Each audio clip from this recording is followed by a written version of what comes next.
All right. Hello, everybody. Welcome. Thanks for joining us for today's Trep show. I'm here with my co-host Alexis out of Brisbane, Australia. I'm out near Los Angeles, California myself, and we're here with Greg, the big dreamer. Greg is very inspirational. We call him a Trep, which is short for entrepreneur to us. We brought him here today because we thought he has a great message. He's a successful entrepreneur. He's had a lot of ups and downs in his life, and he's definitely worked through everything to become a real high achiever at where he is today. Greg, you want to go ahead and let us know and kind of tell the audience what got you started in entrepreneurship? What got me started in entrepreneurship was I grew up with 14 siblings and extreme failure, extreme poverty. I learned from an old guy named Old Man Charlie. Kids used to make fun of him. I used to stop and talk to him, and he had like a little stand. We'd grow corn and he'd sell it, even though it was the inner city. And I started talking to him for about a year and a half, 2 years. One day I go by a stand and he's not there, and I just said, wait for him. And car goes by and said, what are you waiting on? I said, waiting on Old Man Charlie. And they said, well, he passed away, a couple of days ago. So I remembered what everything he said. So right there I thought, I like to have a life like him. I didn't know anybody ever in business. I didn't really know what business was. And so it led there. And then in seventh grade, a guy came to my class, and my wife and I went to an all-black school. He was teaching us, and I kind of had a chip on my shoulder at age 13. I'm a big kid guy now. I'm 6'1" and 240. Well, I was about 6'1" and 213 in the seventh grade. I haven't grown any since the sixth grade. My wife would tell you in there. Oh, wow. So I shot up quick and I stopped growing. But this guy I was talking to was about success, and I was kind of, just rolling my eyes, looking. He came up to me and he said, young man, is there something that I said wrong? And I said, no. And I said, I'm just tired of you white guys coming in here telling us that, blah, blah, blah. And one of my friends reaches over and he says, Greg, you do know you're white, right? So, and he looked at me, he says, I guess he already knew my story from my teacher. Uh-huh. And he said, young man, where do you think I went to school at? The college. And I said, you probably went to somewhere in California or England. And he said, what if I told you I never went past the 8th grade, that I was an orphan? Wow. And I looked at him and said, this is what I said. Well, if you're a loser, why are you here? I actually called the man a loser. Wow. And he said, your teacher asked me to come and talk to your class. And I want to tell you kids here in the inner city that you can become anything. It doesn't matter where you grow up at or what college degree you don't have, even if you don't have a high school education. I said, dude, I don't understand. Why are you here? And he says, you think I'm a nobody, right? I said, well, you dropped out of 8th grade, blah, blah, blah. And he said, well, I worked for a guy who drove around a white Cadillac and wore a white suit with a white beard. And I said, never heard of the guy. He said, sure you have. He said, you have the restaurants here. And he said, I was in Indiana. I was running the stores. He told me I have 11 underperforming stores in Columbus, Ohio. If you can go run those and increase the sales, I'll give you one. He came to Columbus, Ohio, worked on those chicken restaurants, and he turned them around. So Harlan Sanders was his name. He helped him, and we know that guy as Colonel Sanders of KFC. And then he told me, he says, young man, I took that money and I started a little company, a little hamburger chain here right down the road from where I'm speaking at, and it's called Wendy's, named after my daughter Melinda. And he said, my name is Dave Thomas. Wow. So that's where I fell into it. Right there. And he told us all, he said, you can give me 1 hour a month. I won't be here all the time, but I'll send someone from my company and we would teach you guys about entrepreneurship. So that's where I fell in love with it. I never wanted to work for anybody. And then when I went to the University of Florida, 1984, I saw a thing called Subway, there. I started eating in there, didn't know what it was, didn't know what a franchisor was, never heard anything talking to the owner. And that got me to bug it. And I worked pizza shops in high school. So I love the food business. I never wanted to clock. When I go by a time clock, I start to shiver.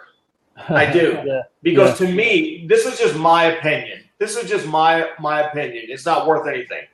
I look at a job as being slavery. That's just me. Right. Now, not talking about a teacher, a doctor, a judge, a lawyer, an architect, engineer. But my next door neighbors are both engineers, right? They both worked their way through college, paid their own way, worked hard. The wife was an engineer for 1 year and said, I don't like this. Wow. So for the past 20-some years, she's been she went back to school for early childhood education, and that's what she's doing for 20-some years. Wow.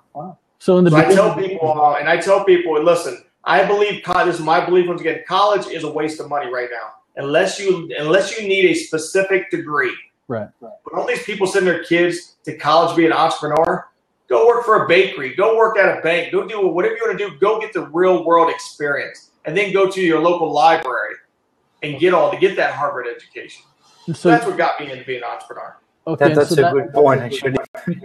And so you met Colonel Sanders at 13, was it? No, Dave Thomas. Oh, Dave Thomas. Dave Thomas. Well, yeah, he told me the story about how he worked for Harlan Sanders. Oh, okay. And then were you in college when you got into franchising and you started, eating at Subways all the time? I started eating in 1984 and 1986. We got our first store, and that's because I worked for a guy, and I worked for him for eight months, and I loved him and his wife. Uh-huh. He had a bunch of stores, and he brought me to the table, and he says, "Young man, we need to have a talk." And he looked at me and he says, "We have to, I forget what the word is, we have to part company." And I looked at him, and I kind of thinking, is this guy accusing me of something? I said, "Clarence, I've never lied to you. I've never stole from you." He said, "Shut up." He said, "I can't have, no, you want to be a manager, district manager. I can't have you become a manager. I can't have you become a district manager." Now, I was ready to punch this dude in the nose. Yeah. If what he was saying, especially when he told me to shut up. Yeah. And he says, "Gregory, I need you to take the next step." And I said, "The next step? What are you talking about?" He says, "I need you to become an owner." Wow. So he was just he was pushing you back and getting you to think bigger. Yes. And here, let's go back. Okay. 5 years ago, 5 years before that, I worked for a company called Donato's Pizza here in Columbus, which McDonald's bought with Chipotle about 8 years ago, and they sold them back. Okay. I was working with a manager when I was in high school, and I asked the manager, I remember his name is Frank. And I said, "Frank, I would love to learn how to be assistant manager. He looked at me, and I remember this like yesterday. He said, "You would never be a manager. You would never be a manager." So Frank, he was a fortune teller because he was right. I never became a manager. He's right. He just thought you were a little bit smaller, but he didn't know you're the big dreamer, right? And you know what? And I went through that another Donato's Pizza by where I live at now, because now they have 600 locations. I was driving my Subway Hummer. I think it was my Subway Hummer, my Subway Lamborghini. And the lady at the window, she said, "Do I know you?" I said, I don't know. I know a lot of people." And she says, "You look familiar." So she got my pizza. She says, "Did you ever work at Donato's?" I said, "Yes, I did when I was in high school." She says, she says, "Hi, I'm Frank's aunt." Well, I used to talk to her about, I forgot who she was. I asked, "How's Frank?" "Oh, he's been through 3 marriages. He became an alcoholic. He fell off the roof. He's on disability." And she says, "What are you doing driving this nice car?" I said, "This is my car." I said, "I got into Subway after college or whatever." And I didn't say anything bad about Frank. I just smiled and thought, 3 marriages, became an alcoholic. Yeah. So he told me, so how many people would have listened to Frank when he said, "You will never be a manager"? Right. How many people? So that's why I tell people, let someone laugh at you. Because first they'll laugh, then they'll want to ride in your Ferrari. Then they'll want to see your big house. Then they'll want advice how they can get out of debt. So I tell people, hopefully someone does laugh at you, because that means you're doing something right. Okay. Go ahead, Alexis. Yeah, I'm just wondering, like, did you have that feeling that when you were a child that, I want to prove that he's wrong, when Frank, did you have that feeling? No, I didn't. I never wanted to prove anybody wrong. I wanted to prove myself right. Okay. In my book that's coming out, it talks about how I used to have to pick worms. And this is kind of entrepreneurship too. I had to pick worms because my parents were addicts. So we picked worms so I could have food, right? We'd sell them to the Asian bait stores. Some Asian people taught us you can pick worms, sell them to bait stores, make $2 a can. Well, I would see some of my brothers and sisters being lazy, getting high, smoking, drinking. They would just get a couple cans at $2 a can. Okay. I didn't want to be out there every day at rain. So I would stay late, and I would pick 10, 20, 30 cans. And they would laugh at me. "Look at you, boy, all wet. Look at you. You stink. You're all soaking wet, blah, blah, blah." I wanted to have more then. I wanted to have more because I knew I was better than picking worms. Okay. Awesome, man. I love it. I really like how it seemed like at a young age too, you had a big presence of yourself. Like you knew you were a big shot in some way, but it seemed like your attitude just took a while to adjust, right? If you talk to my wife in there, I think you know the story. I never asked her to marry me 28 years ago. If you didn't play football, run track with me, I would not speak to you. I wouldn't. Wow. The easiest thing I've ever done was be the only one to make it out of 15 kids. Uh-huh. Become a multimillionaire. The hardest thing I've ever done in my life is being on this blab right now. Okay. My wife has never heard me speak. She cries Uh-huh. because she knows how hard it was for me to speak. Okay. I had the lowest self-esteem. I wouldn't talk to people. I wouldn't. Even 5 years ago, Gary, if you and I grew up next door to each other since 3 years old, yeah, and we were best friends, if I saw you in a Sears store 5 years ago, I would not talk to you. I would wait for you to yell out my name. My wife would say, "Hey, there's Gary, there's Alexis." I would not talk. I would wait for you guys. Okay. But then I started seeing motivational speakers. I found that I saw other people used to be shy, and now they're not shy. And now, my wife says my husband had so much held up in him, now he won't shut up. Like you said, it's been bottled up, huh? Now the big dreamer's out. But out now, if you look at all the things I've gotten, it's because I listen. I've always been a great observer. Okay.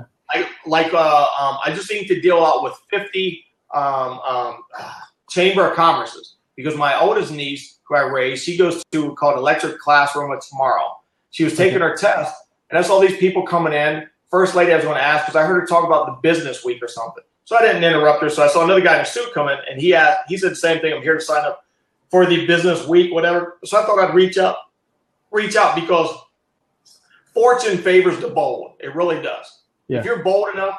So I thought I don't let any opportunities waste anymore in my life. So I stepped up and said, "Sir, what is this business week?"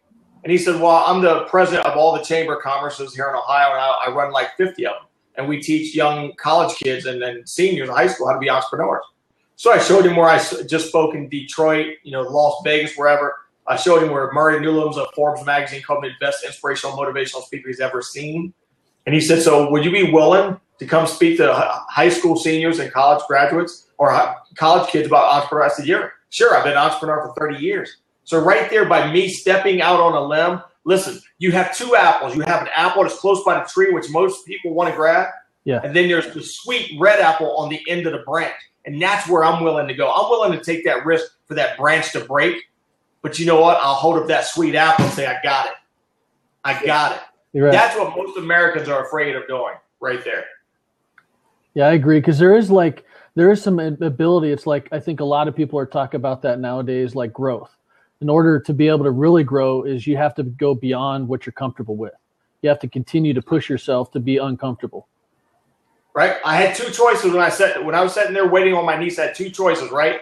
To just sit there and stare at my iPhone, look at Facebook, whatever, or reach my hand out now. Now, some people say, "Well, Greg, the chamber will only pay you $1,000 a speech for 45 minutes to an hour. That's 50, right? How many people right now would like to talk for 50 hours and make 50 grand? I think a lot of people would. Yes. Now, what I learned was if I'm making $5,000 a speech at that same time, then I turn down the 1,000. But me, I would say, hey, let's figure out how I can do both. Because money is hard to make. It is. And when you get that opportunity, I tell people all the time, the acronym NOW, no opportunity wasted. You can never miss an opportunity. I think that's a good point because opportunities, I've seen that there is a lot around you and it tends to be really easy to actually miss them. But if you really learn how to catch them, that's when you start to really have a lot of advantages. Oh, you can't hear me? What they taught me in Toastmasters 2 years ago when I joined, you learn more by listening. So when I'm sitting there, everyone else is like doing their own thing, right? I listen to everyone that comes up to that desk, what they're doing. When I'm in a grocery store, I listen to everybody. Now, maybe that's part of my disability that I think I have, that I can't turn off listening to everybody. Because my wife would yell at me. I'm on my treadmill. I got my iPhone on. I got my music blasting, and I'm watching CNN News. And she says, "Does that drive you crazy?" I said, "No, that's just how I operate." So I'm always observing what everyone else is doing because you never know who that person is. Opportunities come by us all the time. And most people, I think 98% of people, never catch it because they're thinking about and they're talking about other things. They're not listening. Uh-huh. So almost like they're trapped up in their own head, and they're not really, because they're not clear with it yet, not really paying attention to what maybe the opportunities around them. Is that kind of what you're? Right. Opportunities are everywhere. They are everywhere. So since you really got started, and what helped you catapult, to your success through owning franchises, what was it that you think that mentor of yours was pushing you back with, and trying to show you, don't just become a manager, become an owner, because obviously you didn't know how to become an owner at that time, right? Well, what he saw, Gary, was I worked 7 days a week for him. And I didn't ask for, you hear kids now whining, you hear adults whining about $15 an hour. I didn't ask them to pay me overtime. Okay. I just wanted to work. I didn't think about becoming an owner. I just wanted to become a manager and a district manager. So he said, Gregory, I'm going to help you buy this underperforming store. If you can work like this for yourself, you can pay the store off and you can surpass me. And I did surpass him. And that's what he saw. He saw my work ethic. How many people, I always offer my managers, if you work for me for 10 years, I give them an opportunity to buy one of my stores, and I finance them. I haven't had one. Really? How long have you been offering that? Probably for 22 years. Wow. You know why? Because they come to me and they say, hey, I've been with you for 6 months. Why won't you finance me? Oh, okay. I actually do a contract with them. They do a contract, and I sign it. If you work for me for 10 years, no, it's actually 7 years. If you work for me 7 years, I will sell you one of my stores, and I'll be a bank. Not one of them took me up on it. Wow. Because they don't want to have to work for it. But here's the deal. For on that 7th year, you have to show me that you can work open and close 7 days a week for that last year. No days off. Mm-hmm. Even when you're sick, you have to come in. Because I did it for 3.5 years, right? I paid my first store off in 2.5 years instead of the 7 to 10 that most people pay it off. So that's my deal. You work 6 years. On that 7th year, if you want to buy it, you have to work 7, and it's a contract. It's binding. I have to sell it to you. You work every day, 7 days a week, 4 weeks a month, out of 12 months. And you can't take a day off. And at the end of that, we sign the papers, I finance it. Not one. Wow. That's why I tell people, are you willing to sacrifice who you are for what you want to become? That's a great question, because I think if we really sit back and think about that, and really it's what I've heard others explain it like, thinking about where you'd like to see your life end up, so that we could try to reverse engineer ourselves and be able to just make that a commitment. And I think having a mentor like you would really help a lot of people, because it seemed like you weren't looking for it at that time, but you had somebody that saw something in you that you didn't see in yourself. Yeah, but nowadays, Gary, with the millennials and stuff, they want to work for you for 6 months, and then get it. That's the problem. And there's so many people hating business owners right now. See, I tell people, you see my glory, you see what I have now, but you don't see the story. You don't see where my wife and I cried when we couldn't make payroll. We didn't want to borrow money, or you couldn't borrow money. They don't want to hear about that. All they want to hear about is what's happening right now in 2016. And I'm one of those people who I'm not afraid to speak about what it's like to be an entrepreneur. I tell people all the time, when you become an entrepreneur, you're going to wish you had that 9 to 5. You're going to wish that you got paid every 2 weeks. You're going to wish you had 401k. You're going to wish you took off the weekend. You're going to wish you got off for 4th of July, for Easter, Thanksgiving, Christmas. That's what it's like, because it's going to be heartache after heartache after heartache when you become an entrepreneur. And then if you make it, then it's nice. Then it's great. True. Yeah, and I think, and no entrepreneur can know when it's going to happen.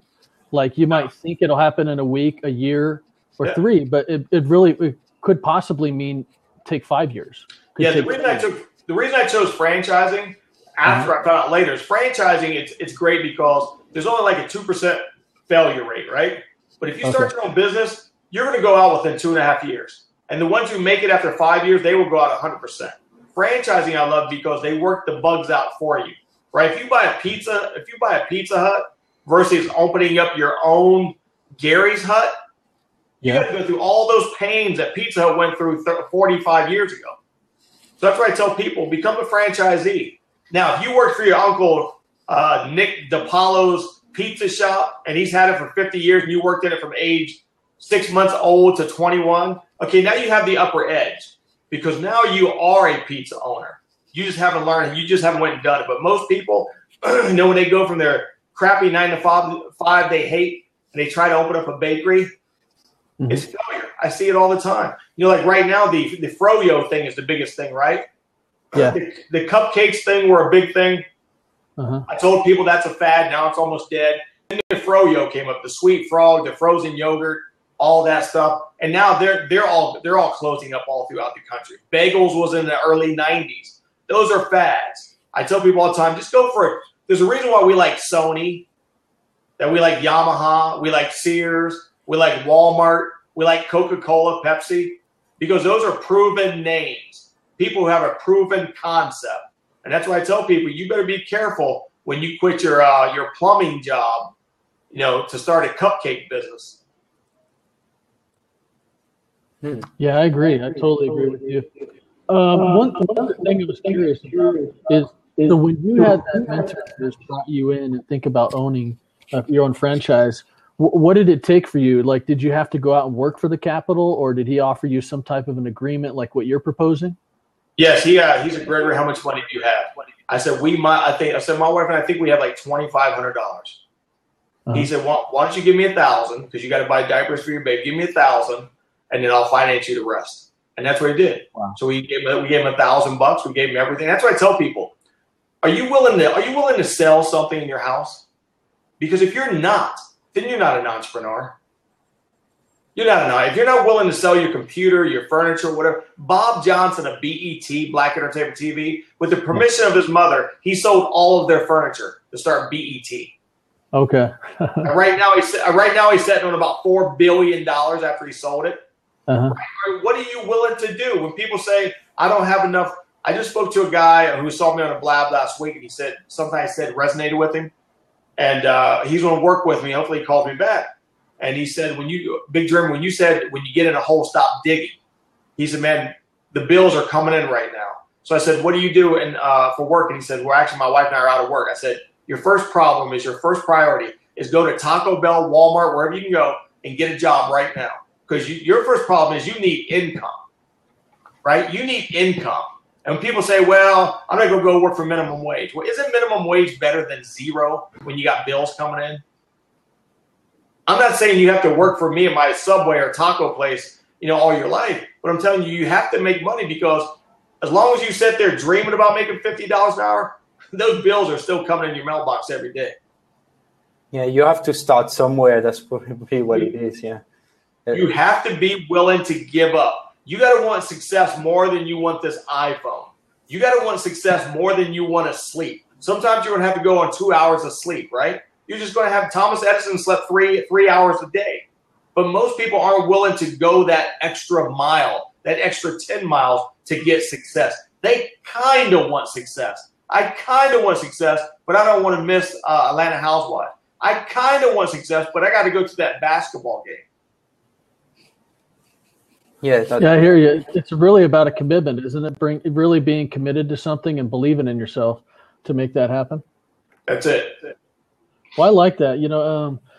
Alexis, was there more that you wanted to find out from Greg about his start, his way he got into it? Do you think we've covered that?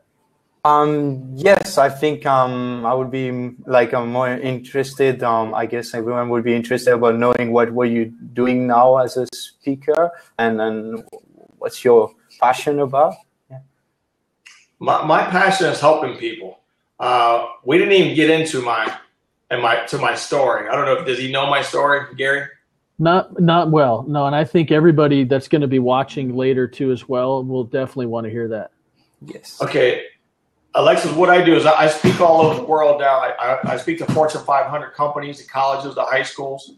And the reason I like to serve people is because I'm 13 of 15 children. My parents were addicts.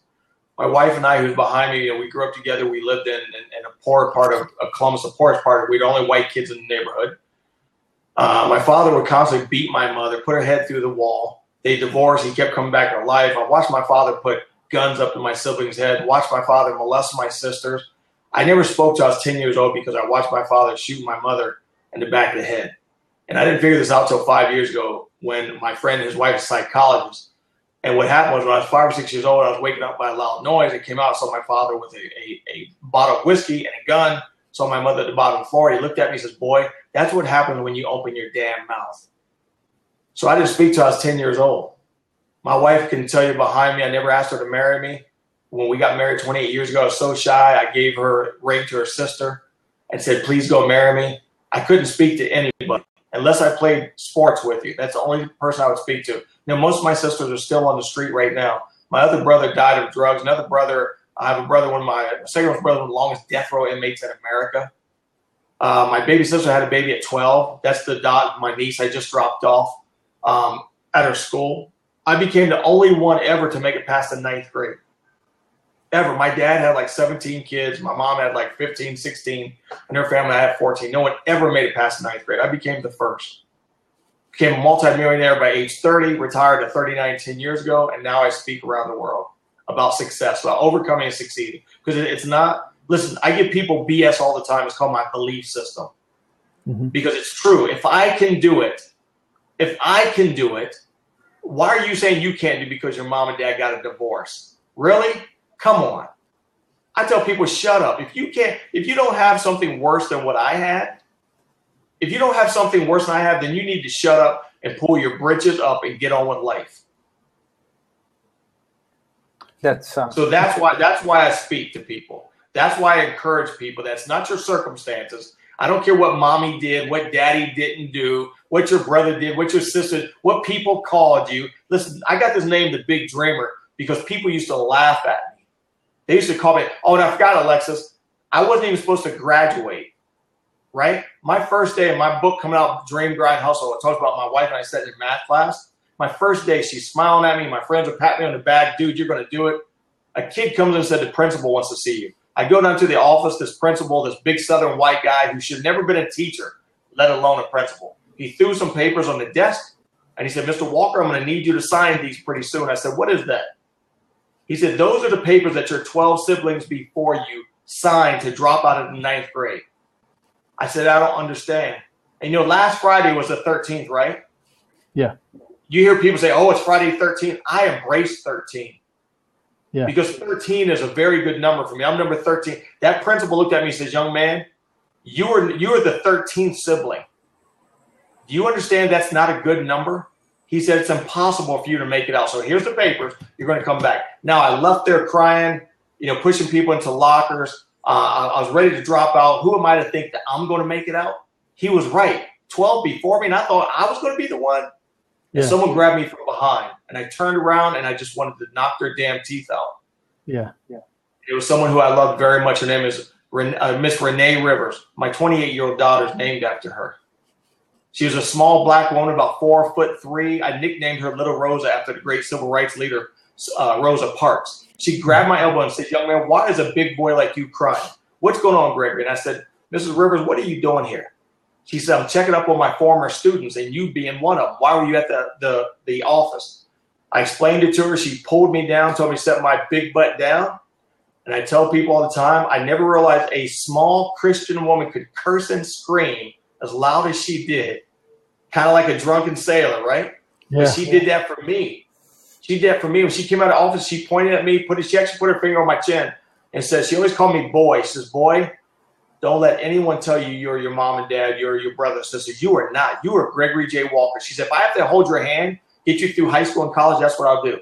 So my senior year, about 3 weeks before graduation, she brings me down to an office in high school. Remember, she was one of my 8th grade teacher. And there's 3 other women there, and I can talk about this now because most of them have passed. And she said, lock the door, lock the door. She says, Gregory, what we're going to do today, you can never talk about. And I said, what's going on? She says, you're not going to graduate. I put my head down. She put her hand underneath my chin. She says, boy, raise your chin. Look at me. She says, I know why when I had you in 7th and 8th grade, why you were staring out the window. These 3 women here, they know why you're staring out the window. We know you are not stupid. We know you are not slow. We know that you were dreaming to get out of your family life. She said, so all you need is a 2-point grade point average to go to college. So they changed my grades. They changed my grades. Wow. So I could graduate high school. And when I graduated, my wife graduated like number 6 or 10 out of 455. I graduated number 454th. And I got a standing ovation. Do you know who was there? You know who was there when I got a standing ovation? Not one of my family members, not one. Mrs. Rivers and her family, and my wife who's back there now, and her mom and dad and her sister.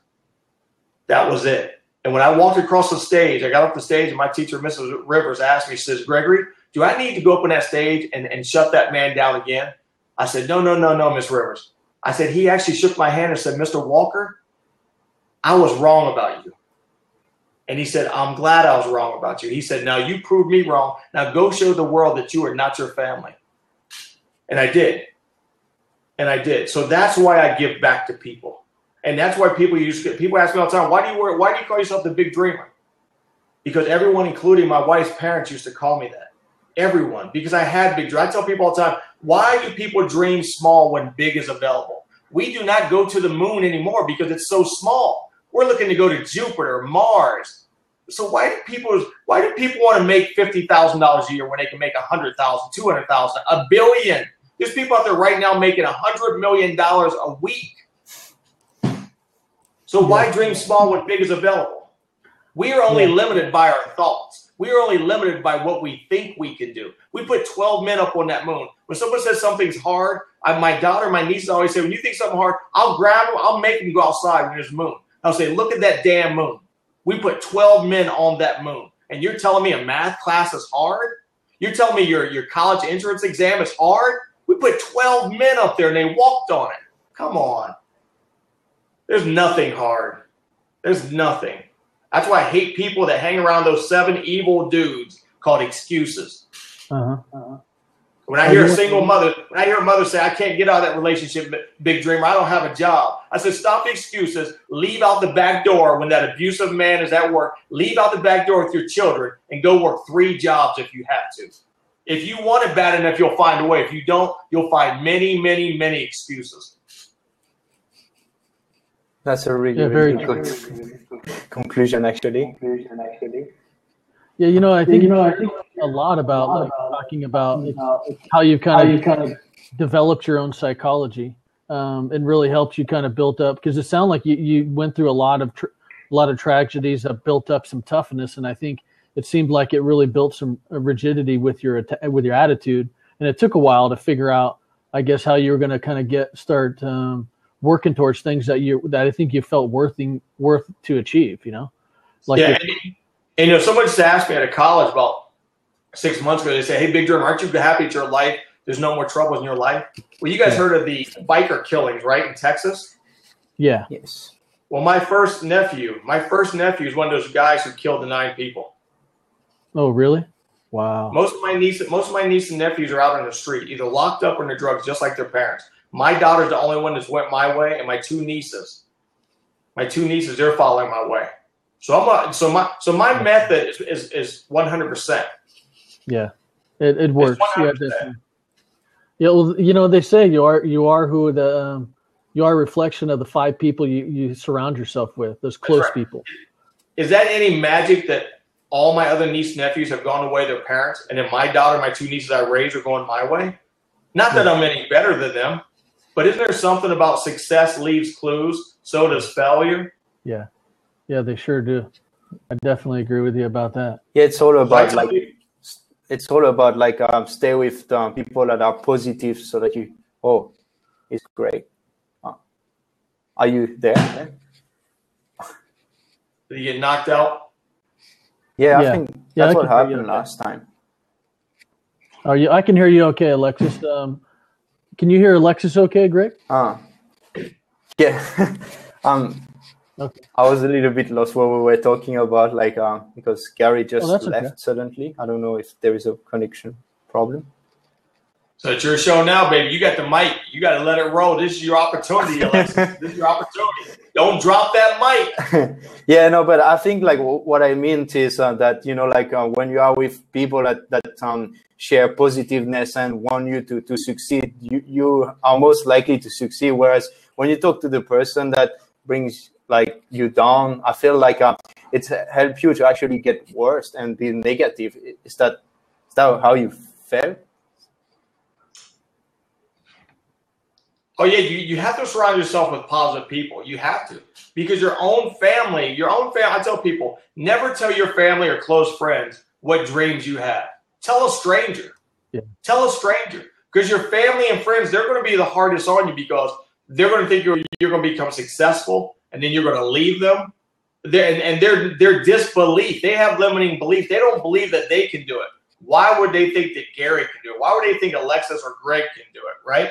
So you never want to tell your family or closest friends. You don't tell strangers, because they don't know you, right? So they're not going to discourage you. They're going to say, wow, you want to open up a Pizza Hut?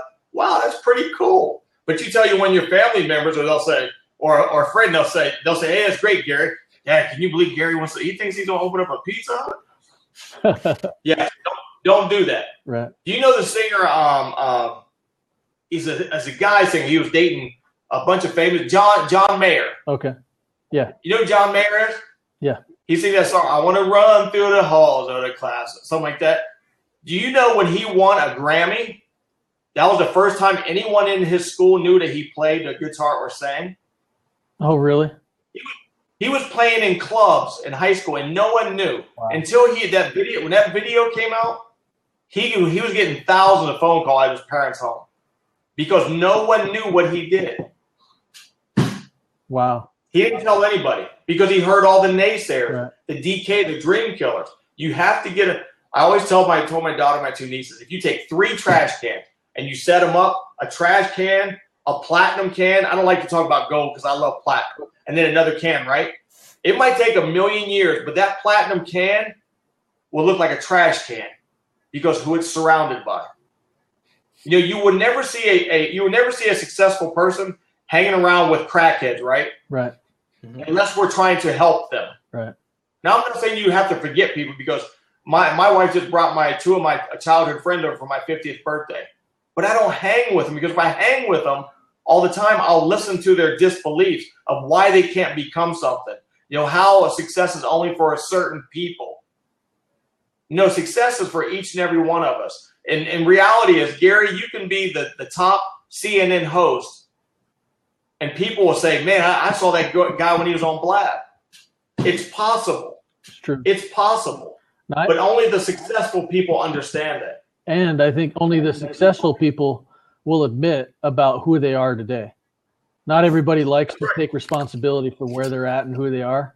And I agree with you, because I like to go with ideas. I like to generate new ideas. And a lot of people, I've learned definitely that sharing your dreams is very important on who you share them with.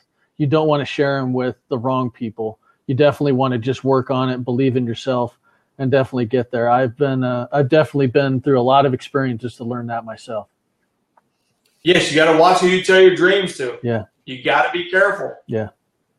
Like I said, be John Mayer. Don't tell anybody and just blow up, and just watch their reactions. True.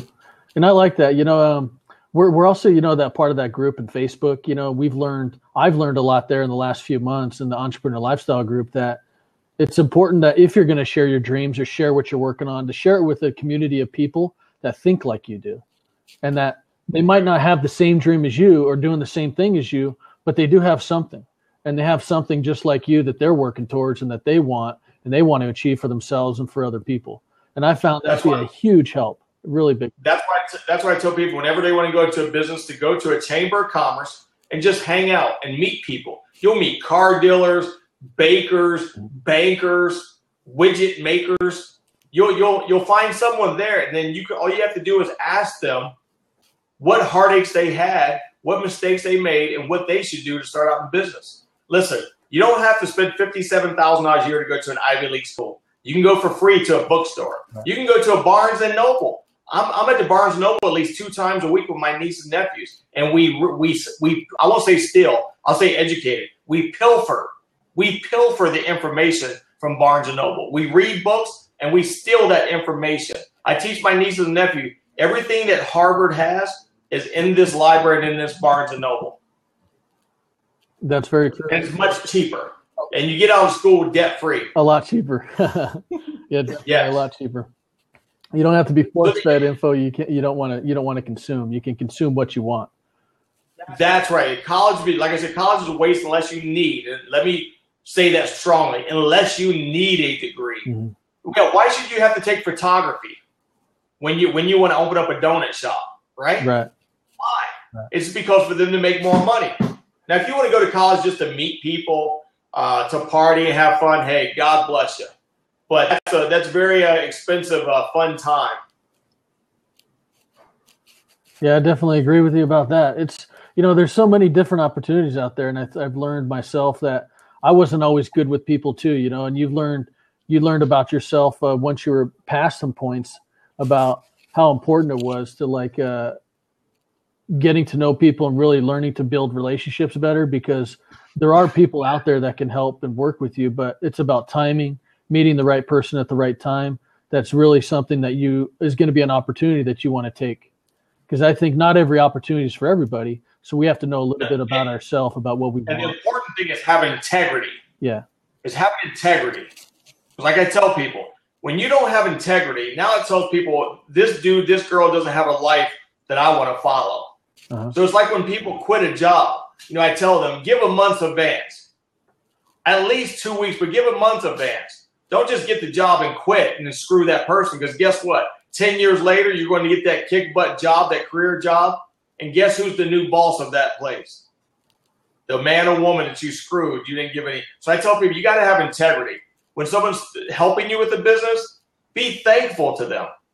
I always tell people, I always think the poor guy should pay for the rich guy when they go out for lunch. That's what I've always did.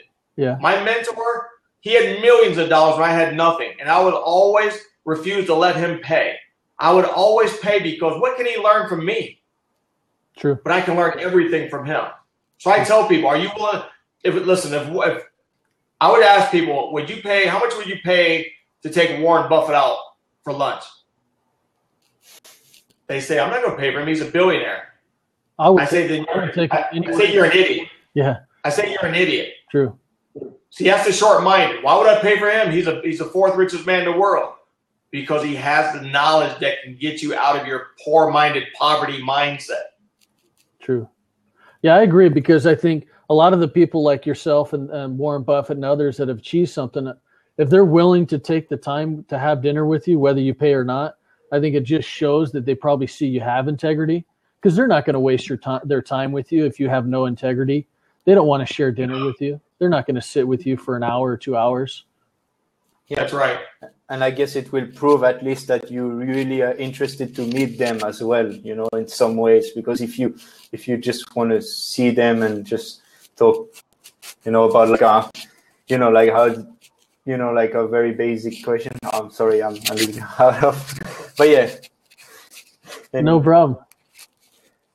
No, people was asking me, hey, Big Drummer, how do you become great? I said, start off your day with being grateful. True, I like that. You become great when you become grateful for every little thing that you have in life. Listen, there's 3 things I do before I wake up. I pray, and I meditate, and then I say, who am I going to go inspire today? And when I meditate, first thing I say, I won't even put my feet on the ground until I say, I'm happy and grateful now that I opened my eyes. I'm happy and grateful now that I can put my 2 feet on the ground. And then when I take my shower, I say, I am happy and grateful that when I turn these faucets on, clean running water comes out. Because those are the necessity things that we need. And if you can't be grateful for that, how are you going to be grateful when you make $300,000, $500,000 a year? You won't be grateful. You won't. And why does it take for 2 planes to fly into buildings, or someone in your family, you to get cancer, before you finally realize about what gratitude is? I like that. And I'm glad you brought that point up, because it brought me to the our final segment I wanted to get to was, so you have your 3 things, how you're starting your day. It's a lot different than it used to be. So where do you see yourself taking you now? You've gotten into speaking and your transition in your career. Where do you see it going in the next couple of years? What do you think you're going to be giving? Speaking to every major corporation, every major college. Like I said, we're trying to do a 36 college tour in September. Okay. Me and a friend of mine. So that's 36. When my book comes out, I'm trying to do a 50 state, 50 high school speaking tour in 101 days. That's what I want to do. So I'll be speaking to every major corporation in the next 2 years, every high school, every college. Yeah, well, I like that. That's really, really good, because it's like I just think you're a guy that's proponent to, well, get a degree if you need it for something. And I think that's a real good message to have people, to give people, because a lot of people graduate college and went there maybe because they were just told to, and they have no idea why they went there. And they really need to hear. They really need to figure out what they're going to do from now on out. They're told because their parents are living their dreams through them. And listen, 28% of college graduates did not find employment in 2016. Only 28% found employment. 28. Wow, that's not good. Yeah, 28%. That's terrible. That is terrible. And did you notice I didn't say I want to speak to every major corporation, right? Right. I said I will speak. Right. That's the difference. I know in my mind that I will. There's no doubt in my mind. If you look, I've only been speaking for 14 months. I'm speaking in Zambia, Africa, London, twice this year in Las Vegas. Just spoke to the PPA, the Professional Photographer Association, New York school system, Tampa school system, Florida A&M University, Florida State University, University of Michigan, Jamaica. Are you kidding me? That's only 14 months. There's people who've been speaking for 10 years that aren't doing what I'm doing. Uh-huh. That's pretty. You got to go from a should to a could to a must. Well, and I think too, it'd be really great to have you out there, because there's a lot of I hear there's a lot of speakers that are out there motivating people, but they actually they aren't making a living off of being a motivational speaker. And I hate the word motivation. Yeah. Listen, everyone's a motivational speaker, right? Yeah. I can motivate you for an hour, and then you go. I can motivate you not to smoke, but then an hour and a half you go out and smoke a pack of cigarettes, right? Mm-hmm. But when I inspire you to take action, when I inspire you to take that leap of faith to go get that job, right? Right. Then I've done my job. And there's two things I want to listen. If I speak to you, Gary, and Alexis, and you tell me that you didn't move me one bit, I'm okay. I'm okay with that. I'll sleep. But if you say Greg did not inspire me, then I won't sleep the whole night. See, because I don't need to impress you, right? Right. So if you leave tonight and say he didn't impress me one bit, I'm fine. I'm fine. But if you leave and say he did not inspire me one bit, that's what breaks my heart. Because I speak to inspire, not to impress. I can pull up in one of my nice flashy cars and impress, right? Yeah. Or I can go and inspire people to buy those cars. Listen, I never wanted to make $1 million. My wife and I wanted to donate $1 million. We just wanted to have food for our baby. We want to make sure our baby had good, clean clothes, water to drink, a nice school, better than what we went to. Now everyone is quite opposite. I want to be a 6-figure income earner. I want to be a 7-figure income earner. It's not about, I tell people all the time, impact before income. If you want to make an impact if you want the world to make an impact on you, all you have to do is impact the world. I like that, because it's a really good point to end the show with, because I think that really points out that what we think might be the way we're thinking about something might not work well. I'm getting a little static. You getting static, Alexis? You got static. Alexis? Let me see if I think I just muted Alexis's audio. I think Alexis, check with your wire there. I was getting a little static coming through, so I had to mute you for a moment. There we go. Okay. Can you hear me? There we go. You're good. Yeah, that's all good. So I'm just going to turn that off so it doesn't blow my ears. Well, Greg, that's really good of you, man. I'm really glad you showed up with us and helped share this with us, because I think you've got a great message, and I'm glad to, that we connected that few weeks ago. And that's a wonderful thing, I think, about social channels and live streaming like this. We most likely never would have connected if we hadn't really been putting ourselves out there and reaching out to people across different parts of the world, which we can do nowadays. We weren't able to do this back when you got started. Yeah, it's a beautiful thing. Gary, let's make sure we talk after this class. Okay. Yeah, let's do that for sure. But no, thank you guys for having me. The pleasure has been mine, man. I can elevate someone's thinking behind their mindset. That's what I want to do. Well, awesome, man. Yeah, I love it because it's really been great to having you on, and I appreciate you taking the time for us and everyone. For anyone that's here now, we are going to push this to YouTube. So in about an hour or so, we'll have the video up on YouTube. And Greg, you're more than welcome to go up there. You can take the frame and use it, use any part of it that you need to. Alexis and I are working on doing things like editing and things like that we'll do later. But this is a new journey for us and doing and seeing if we can help kind of people like you get your message out there and be able to share it with people that need to know, because a lot of people just don't know. Well, I appreciate it, brother. I'm trying to get my name out there to get more speaking gigs, to get my message out there. So I thank you in any way you guys can help me out there. I greatly appreciate it. You got it. I'm just going to pause the recording now. Oh, hold on here. Let me turn Alexis back on so I can make sure. Alexis, you doing good? Okay. I'm getting static from your audio, Alexis. I can't hear you. There we go. Can you hear me? I'm just going to go ahead and pause. Yeah, I can hear you good. Now it's good. So I'm going to go ahead and pause the recording now.